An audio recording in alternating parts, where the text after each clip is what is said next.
in a while. We've been working on stuff, and we just haven't posted it up. We'll put it up here really soon. But TaylorMade Muscle Cars, thanks for tuning in. We got Ugly Mike. Ugly Mike is over there. Ugly Mike, say hi.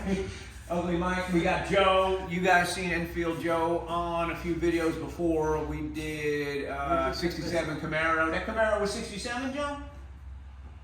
The one I striped? 67 Camaro. Yeah, I striped a 67 Camaro. Then we had the 71 Roadrunner. We put the exhaust. Oh yeah, 71 Roadrunner, accurate exhaust. We did that video too. So now Joe's got a GTO 67.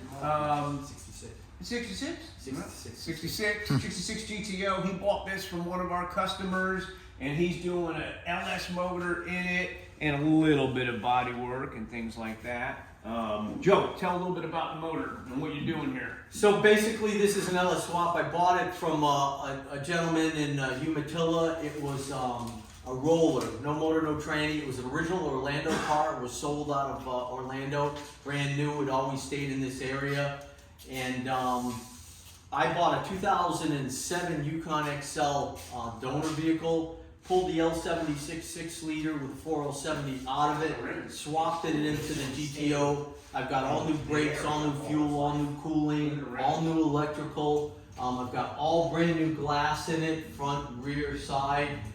It's a night watch blue car with a Palomino interior. Is that the right color? Very nice color combination for 66. Is that color on the build sheet stuff? Yep, I've got the original window sticker, PHS documentation that states what it was. It was originally a 4-speed car. I put a 4L70 in it just for convenience because of the donor vehicle. I had an M20, but I wasn't really interested in putting a 4-speed back in it. So that's about it. I'm real close to being able to start the motor. The motor had 112,000 miles on it. I did hear it run. I saw the vehicle drive.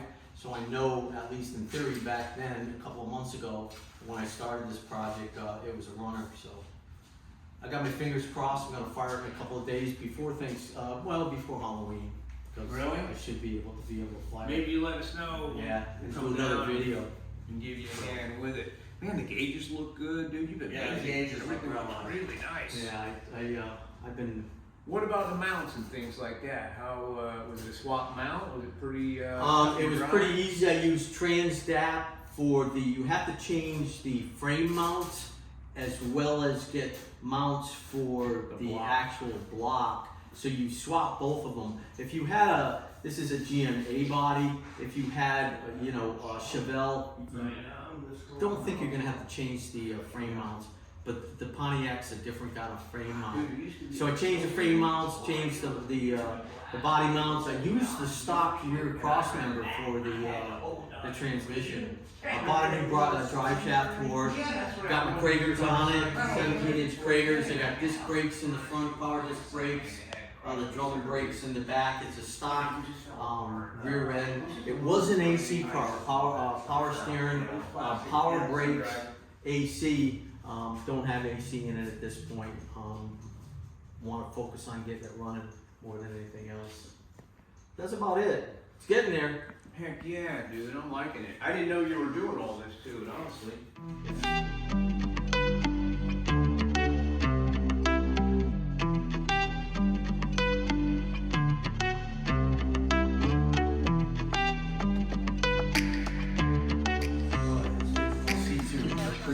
Them seats were done when The back, or really? Yeah, the front. well, they were done when you went. That's right. Yeah, they were really always done. That's really like pearl nice. white. Yeah, Yeah, that's nice. It's a nice combination. But I did all brand new bumpers, brand new bezels, brand new tail light assemblies.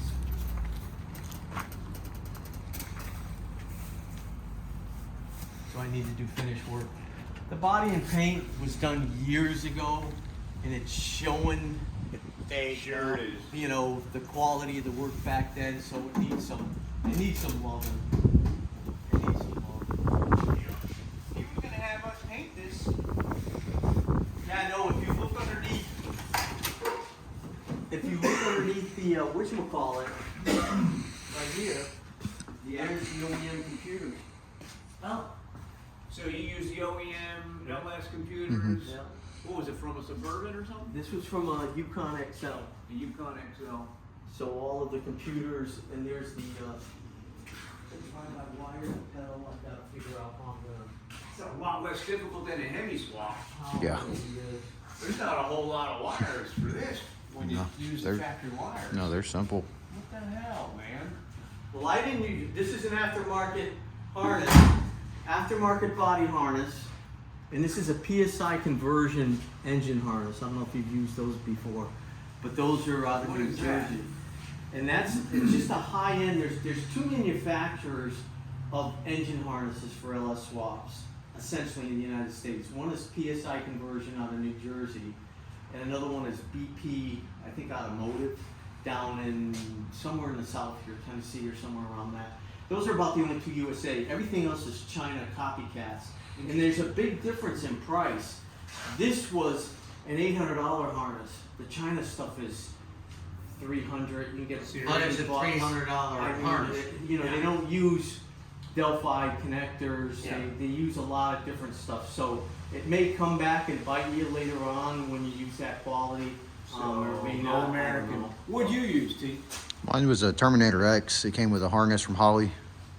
Yeah, yeah. Well, that's what I thought you had to use, but I guess not. Well, yeah, so the Terminator X, it'd be the computer plus the harness, and that's probably what, 17, 18 now? About 12 when I bought it. 12, yeah, I But think it's- I bought the regular Terminator X that doesn't, not the max. So you didn't control the automatic. So No, I because I needed- was running a Turbo 400. I needed the computer for the Are they? engine. What? Well, we'll have to go over there and do some recording over there. Cool, man. Very, very cool. All right, guys. Well, thanks for tuning in. Remember, TaylorMade Muscle Cars. Like, subscribe, comment, and we'll keep you up on Joe's story over here. Joe helps us out over at the shop, and apparently he's doing his own thing too. And it's looking good, man. All right. Thank you. We'll see you.